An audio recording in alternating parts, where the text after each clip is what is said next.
أعوذ بالله من الشيطان الرجيم بسم الله الرحمن الرحيم إن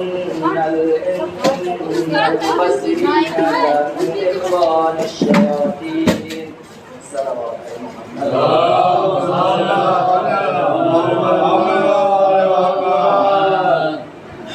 عزیزان گرامی،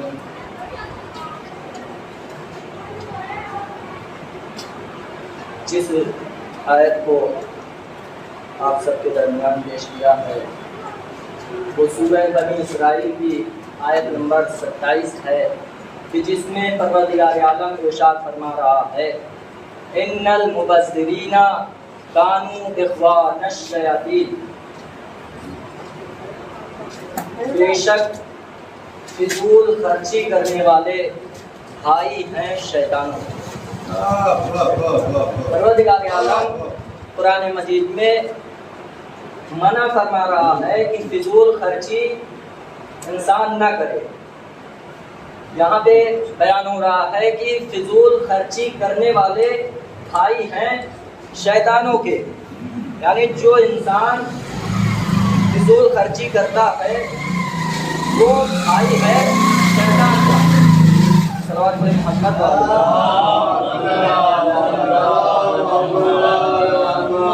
تو انسان کو چاہیے کہ وہ فضول خرچی سے بچے. حالانکہ فضول خرچی یہ نہیں ہے کہ انسان اگر جیسے اپنی صحت کے لیے پھل فروٹ کھا رہا ہے جس سے کہ اس کے بدن کو صحت ملے تو یہ فضول خرچی نہیں ہے اگر کوئی چیز لے کے کھا لیا جائے. لیکن وہ چیزیں لے کر کھانا کہ جس سے بدن کو کوئی صحت نہیں ملتی ہے تو وہ چیزیں لے کر کھانا کیا ہے؟ فضول خرچی ہے. اور فضول خرچی سے پروردگار عالم منع فرمائے. حالانکہ انسان کے پاس اگر اتنے مال و دولت ہے، اتنا پیسہ ہے کہ وہ فضول خرچی کر رہا ہے تو فضول خرچی سے تو پروردگار منع کر رہا ہے. لیکن اگر وہ اپنے آباء و اقربا جو ہیں، رشتہ دار ہیں، غریب محتاج ہیں، تو اگر ان میں اس مال کو تقسیم کر دے فضول خرچی کرنے کے بجائے تو رشتہ داروں میں غریب محتاج کو کہ اس میں صرف کرنا، تقسیم کرنا یہ فضول خرچی نہیں ہے. لیکن فضول خرچی کیا ہے؟ ایک انسان ہے کہ جب مارکیٹ جاتا ہے اور مارکیٹ جانے کے بعد ایک مثال دے دیا جائے کہ مان لیجیے شوز کے اوپر جوتا، فیشنی زمانہ ہے. آج کے نوجوان جب مارکیٹ میں جاتے ہیں تو معلوم یہ ہوتا ہے کہ جو ٹھیلے پہ لگا ہوا جوتا ہوتا ہے وہ 300 روپے کا، اور وہی آپ شو روم میں چلے جائیے آپ کو 1500 روپے سے نیچے کا جوتا نہیں ملے گا. حالانکہ دونوں میں ڈفرینس نہیں ہے، فرق نہیں ہے. دونوں میں بس اتنا ہوتا ہے کہ اس میں کوالٹی پائی جاتی ہے جو شو روم میں ہوتا ہے اور اس میں کوالٹی نہیں پائی جاتی ہے جوتا ہی دونوں. انسان چاہے 10 لاکھ روپے کا جوتا لے لے لیکن وہ پہنے گا پیر میں. تو جاتا ہے جب مارکیٹ میں جاتا ہے تو وہی جوتا جو ہے 1000 روپے میں یا 1500 روپے میں خریدتا ہے. فرق اتنا سا ہوتا ہے جوتے میں کہ ڈیزائننگ الگ ہوتی ہے. اور تو انسان کیا کہتے ہیں فضول خرچی، یعنی جو جوتا یہاں ٹھیلے پر مل رہا ہے باقاعدہ بہترین جوتا تو وہ 300 روپے کا 400 روپے مل رہا ہے تو انسان اسے نہ خریدتے ہوئے وہ جو فیشنی جوتا ہے اسے جا کر خریدتا ہے. تو یہ فضول خرچی نہیں ہے تو اور کیا ہے بھائی؟ صرف جوتے کی ہی مثال نہیں ہے بلکہ یہاں پر کپڑوں کی بھی مثال دیا جا سکتا ہے. یہاں پر انسان کولر، فریج وغیرہ کوئی بھی سامان لینے جاتا ہے تو برانڈیڈ ڈھونڈتا ہے کہ بہترین سے بہترین خریدا جائے. لیکن اس سے وہ فضول خرچی پر توجہ نہیں دیتا ہے کہ کتنا فضول خرچی ہو رہا ہے. یہاں پر پروردگار عالم تو قرآن مجید میں فضول خرچی کو منع فرما رہا ہے کہ بے شک فضول خرچی کرنے والے بھائی ہیں شیطانوں کے. اچھا، فضول خرچی اس بات کو واضح کر دیا جائے ایک واقعہ سے. ذکر پر محمد و آل محمد.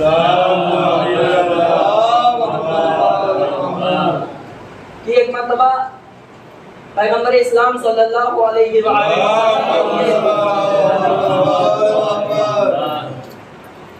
امام علی علیہ السلام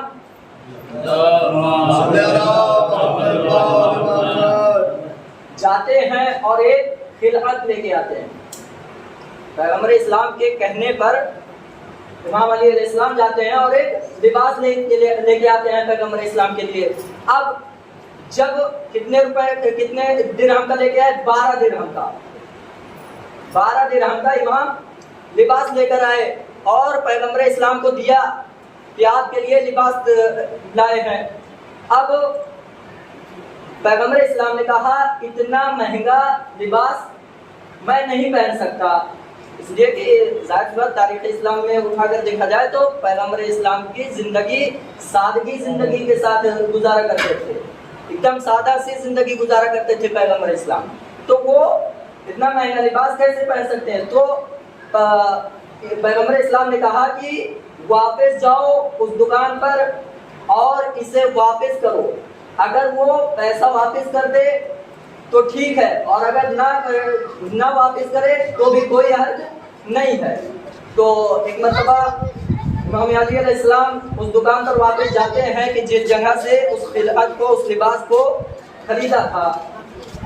وہاں سے جانے کے بعد اس سے پیسہ واپس لے لیتے ہیں، وہ راضی ہو جاتا ہے پیسہ واپس کرنے پر. اب جب واپس آتے ہیں تو پیغمبر اسلام اور امام علی علیہ السلام ساتھ میں جاتے ہیں دوسری دکانوں پر، اور جانے کے بعد تلاش کرتے ہیں جو کہ سستے سے سستا لباس ہو، سستے سے سستا لباس ہو. ایک دکان پر گئے اور پوچھا یہ کتنے کا ہے، جو سستا ہو وہ دکھائیے گا. 4 درہم کا لباس لیا. جب پیغمبر اسلام اور امام علی علیہ السلام جا رہے تھے لباس لینے تو راستے میں ایک خاتون رو رہی تھی. پیغمبر اسلام نے پوچھا تمہارے رونے کا سبب کیا ہے؟ تو اس خاتون نے کہا کہ میرے مالک نے، میرے بادشاہ نے، میرے وزیر نے مجھے بھیجا تھا سامان لینے کے لیے، جو کہ میرا پیسہ کھو گیا ہے. حالانکہ اس وقت درہم چلتا تھا تو وہ کھو گیا ہے. اب میں سامان کیسے لے کر جاؤں؟ اگر نہیں جاؤں گی تو میں ڈانٹ کھاؤں گی. تو اس طریقے سے پیغمبر اسلام نے کیا کیا کہ 12 درہم تھے، 12 درہم میں سے 4 درہم اس خاتون کو دے دیا کہ اس 4 درہم سے آپ اپنے سامان کو لے لیجئے اور واپس جائیے. اب امام علی علیہ السلام اور پیغمبر اسلام پہنچے دکان پر اور وہاں پر 4 درہم کا ایک لباس لیا. لینے کے بعد پیغمبر اسلام واپس ہی آ رہے تھے کہ کیا دیکھا کہ ایک برہنہ انسان جس کے پاس لباس نہیں تھا، جو برہنہ تھا اور ایسے ہی بیٹھا ہوا تھا، تو پیغمبر اسلام نے وہ لباس جو کہ خریدا تھا 4 درہم کا اسے اس شخص کو دے دیا. اب بچا کتنا؟ تو پیغمبر اسلام کے پاس 4 درہم بچے. پھر سے واپس گئے اس دکان پر اور 4 درہم کا لباس خریدا، اور پھر اسے پیغمبر اسلام نے پہننے کے بعد جب واپس آ رہے تھے تو وہی خاتون پھر ملی جسے 4 درہم دیا تھا.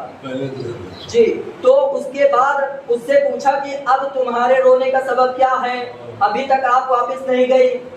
تو ایک مرتبہ وہ خاتون کہتی ہے کہ میرا چونکہ رات ہو چکی ہے، دیر ہو چکی ہے، تاخیر ہو چکی ہے واپس جانے میں، اس وجہ سے مجھے ڈر ہے کہ کہیں میرا بادشاہ، میرا وزیر مجھے ڈانٹے نہ، مجھے مارے نہ. اس وجہ سے پیغمبر اسلام نے کہا کہ آپ مجھے اپنے وزیر کے پاس لے چلے، میں آپ کی سفارش کروں گا.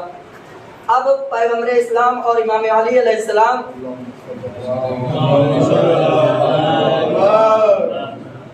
اس کے گھر، وزیر کے گھر تشریف لے گئے.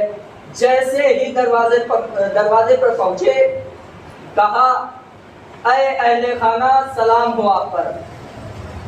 دروازہ کھٹکھٹایا اور کہا اے اہل خانہ سلام ہو آپ پر. کوئی جواب نہ آیا. پھر دوسری مرتبہ کہا اے اہل خانہ سلام ہو آپ پر. دوسری مرتبہ بھی کوئی جواب نہ آیا سلام کا. اب جیسے ہی تیسری مرتبہ پیغمبر اسلام نے سلام کیا، اے سلام ہو اے اہل خانہ، سلام ہو اہل خانہ، سلام ہو آپ پر. ویسے ہی دروازہ کھل گیا اور سلام کا جواب ملا۔ اب پیغمبر اسلام گھر میں تشریف لائے۔ وزیر نے پوچھا، سب سے پہلے تو پیغمبر اسلام نے پوچھا یہ بتائیے کہ آپ میرے سلام کا جواب 2 مرتبہ آپ نے میرے سوال کا جواب کیوں نہیں دیا؟ تو وزیر نے جواب دیا کہ اے پیغمبر اسلام، تو یہ مجھے معلوم تھا کہ آپ میرے گھر یعنی پیغمبر اسلام صلی اللہ علیہ وآلہ وسلم میرے گھر تشریف لائے ہیں۔ آپ کا سلام کرنا مجھے بہت اچھا لگتا تھا، اس لیے میں نے پہلی مرتبہ سلام کا جواب نہیں دیا، دوسری مرتبہ بھی سلام کا جواب نہیں دیا، تیسری مرتبہ جواب دیا۔ یہ تھا سبب سلام کے جواب نہ دینے کا۔ اب اس کے بعد سوال کیا کہ آپ کا یہاں پر تشریف لانے کی وجہ کیا ہے؟ تو ایک مرتبہ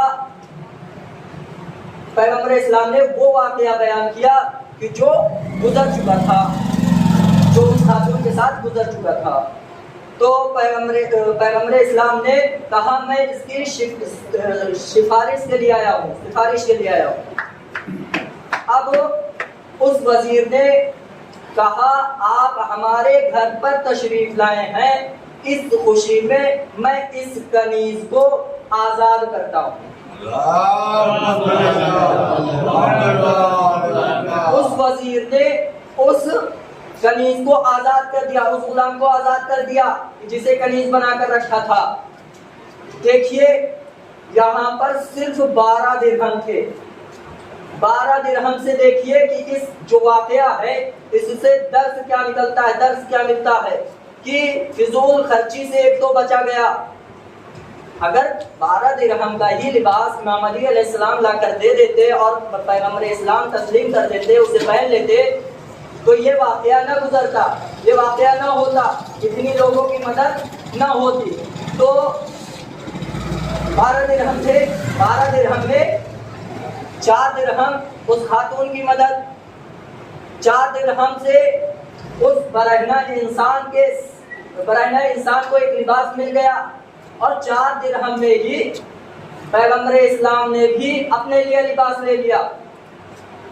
یعنی یہ 3 فائدے ہوئے فضول خرچی نہ کرنے سے۔ اور اتنا ہی نہیں بلکہ ایک وزیر کی سے جو کنیز تھی وہ کنیز آزاد ہو گئی، صرف پیغمبر اسلام صلی اللہ علیہ وآلہ وسلم۔ تو اس واقعہ سے بھی ہمیں درس لینا چاہیے کہ فضول خرچی سے بچنے کی ضرورت ہے، انسان فضول خرچی نہ کرے، اس لیے کہ پروردگار عالم قرآن مجید میں ارشاد فرما رہا ہے، منع فرما رہا ہے اور ارشاد فرما رہا ہے کہ فضول خرچی بے شک فضول خرچی کرنے والے بھائی ہیں شیطانوں کے۔ صلوات پڑھیں محمد۔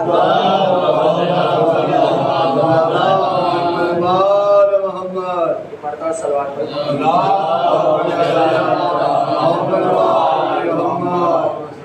چونکہ زیادہ وقت نہیں بچا ہے، میں یہیں پر اپنی گفتگو کو تمام کرتا ہوں۔